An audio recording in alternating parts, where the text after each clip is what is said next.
Type সমকোণী ত্রিভুজ। একটি সমদ্বিবাহু সমকোণী ত্রিভুজের সমান বাহুদ্বয়ের প্রতিটির দৈর্ঘ্য 6 সেন্টিমিটার। ত্রিভুজটির ক্ষেত্রফল কত বর্গ সেন্টিমিটার? বরিশাল বোর্ড 2024। একটু লক্ষ্য করো, এখানে কিন্তু বলা হচ্ছে ত্রিভুজটা কেমন? সমদ্বিবাহু সমকোণী ত্রিভুজ। এর কি দেওয়া আছে? সমান বাহুদ্বয়ের দৈর্ঘ্য। বাহুদ্বয় মানে কি? দুইটি বাহুর দৈর্ঘ্য কত দেওয়া আছে? 6 সেন্টিমিটার। ত্রিভুজটির ক্ষেত্রফল কত?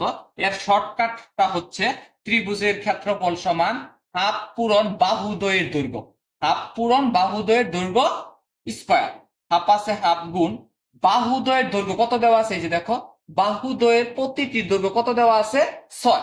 এই যে 6 স্কয়ার আছে, স্কয়ার হাফ। এখানে দুইটা 6 আছে, 6 6 36। 2 আছে নিচে, 36 আছে উপরে। 2 দিয়ে 36 কে ভাগ করলে কত হচ্ছে? 18। 18 একে 18। এই যে আমাদের কাঙ্ক্ষিত আনসার 18। একটি সমদ্বিবাহু সমকোণী ত্রিভুজের সমান সমান বাহুদ্বয়ের দৈর্ঘ্য 12 সেন্টিমিটার হলে ত্রিভুজটির ক্ষেত্রফল কত? 1 নম্বরেরটার মতোই তোমরা আবারও লক্ষ্য করো যে কি ত্রিভুজটা দেখতে কেমন। ত্রিভুজটা একটি সমদ্বিবাহু সমকোণী। ত্রিভুজটা দেখতে হচ্ছে সমদ্বিবাহু সমকোণী ত্রিভুজ, যার কি দেওয়া আছে? সমান সমান বাহুদ্বয়ের দৈর্ঘ্য দেওয়া আছে। বাহুদ্বয় মানে কি? দুইটি বাহুর দৈর্ঘ্য দেওয়া আছে 12 সেন্টিমিটার হলে ত্রিভুজটির ক্ষেত্রফল কত? এর শর্টকাটটা হচ্ছে ত্রিভুজের ক্ষেত্রফল সমান হাফ পূরণ বাহুদ্বয়ের দৈর্ঘ্য স্কয়ার। তো হাফ আছে হাফ পূরণ বাহুদ্বয়ের দৈর্ঘ্য। এই যে বাহুদ্বয়ের দৈর্ঘ্য কত দেওয়া আছে? 12। স্কয়ার আছে স্কয়ার, হাফ পূরণ এখানে কয়টা 12 আছে? দুইটা 12 আছে। দুইটা 12 ক্যালকুলেটরে গুণ দিলে হবে 144। 2 আছে নিচে, 144 আছে উপরে। 2 দিয়ে 144 কে ভাগ করবে, কত হবে? 72। 72 একে 72। আমাদের এই যে রেজাল্ট হচ্ছে 72 বর্গ সেমি, যেটি আসছিল রাজশাহী বোর্ড 2019 সালে। একটি সমকোণী সমদ্বিবাহু ত্রিভুজের অতিভুজের দৈর্ঘ্য 12 সেমি হলে ত্রিভুজের ক্ষেত্রফল কত? একটু তোমরা লক্ষ্য করো ত্রিভুজটা দেখতে কেমন। ত্রিভুজটা হচ্ছে সমকোণী সমদ্বিবাহু ত্রিভুজ, যার কি দেওয়া আছে? অতিভুজের দৈর্ঘ্য 12 সেমি। এখন কিন্তু বাহুর দৈর্ঘ্য দেওয়া নাই, এখন দেওয়া আছে অতিভুজের দৈর্ঘ্য 12 সেমি হলে ত্রিভুজের ক্ষেত্রফল কত? সমকোণী সমদ্বিবাহু ত্রিভুজে অতিভুজের দৈর্ঘ্য দেওয়া থাকলে ক্ষেত্রফলের সূত্রটি হবে 1/4 গুণন অতিভুজের দৈর্ঘ্য হোল স্কয়ার। তো 1/4 গুণন অতিভুজের দৈর্ঘ্য কত দেওয়া আছে? এই যে অতিভুজের দৈর্ঘ্য কত দেওয়া আছে? 12। 1/4 গুণন এইখানে কয়টা 12 আছে? দুইটা 12 আছে। দুইটা 12 ক্যালকুলেটরে গুণ দাও, 144 হবে।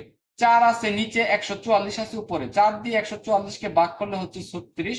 36 একে 36। আমাদের এই যে রেজাল্ট হচ্ছে 36 বর্গ সেমি, যেটি রাজশাহী বোর্ড 2019 সালে আসছে।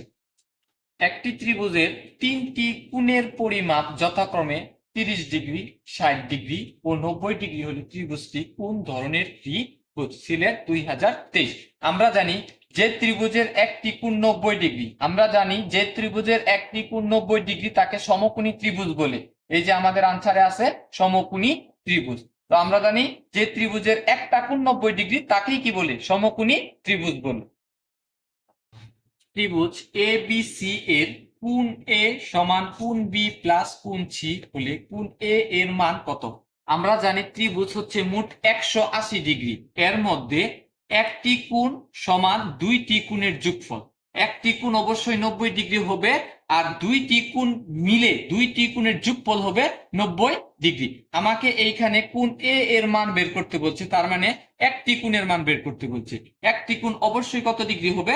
90 ডিগ্রি হবে, আর বাকি দুইটি কোণ মিলে হবে 90 ডিগ্রি। এখানে আমাকে একটি কোণের মান বের করতে বলছে, এর জন্য কোণ এ এর মান হচ্ছে 90 ডিগ্রি। ময়মনসিংহ বোর্ড 2023।